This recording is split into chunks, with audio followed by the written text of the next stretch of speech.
গাজাবাসীদের জন্য মানবিক সহায়তা বহনকারী গ্লোবাল সুমুদ ফ্লোটিলা আটকের ঘটনায় ইসরায়েলের বিরুদ্ধে কঠোর নিন্দা জানিয়েছে বাংলাদেশ।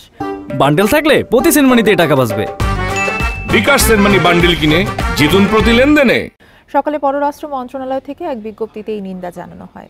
এতে ইসরায়েলের কর্মকাণ্ডকে আন্তর্জাতিক আইনের সুস্পষ্ট লঙ্ঘন বলে উল্লেখ করা হয়। বিজ্ঞপ্তিতে বলা হয়, অতি প্রয়োজনীয় এই মানবিক সহায়তা বহনকারী নৌবহরটি ফিলিস্তিনি জনগণের প্রতি বৈশ্বিক সংহতির প্রতীক। ইসরায়েলকে অবশ্যই গাজায় এর অবাধ প্রবেশাধিকার নিশ্চিত করতে হবে। ইসরায়েলি দখলদার বাহিনীর কারণে ফিলিস্তিনের সাধারণ জনগণ জীবন মর্যাদা ও জীবিকার মৌলিক অধিকার থেকে বঞ্চিত হচ্ছে। বাংলাদেশ সরকার ও জনগণ সব সময় ফিলিস্তিনের পাশে রয়েছে। পরে বিবৃতিতে বাংলাদেশের পক্ষ থেকে আটককৃত সব মানবাধিকার কর্মীর নিঃশর্ত মুক্তি ও তাদের নিরাপত্তা নিশ্চিত করার দাবি জানানো হয়।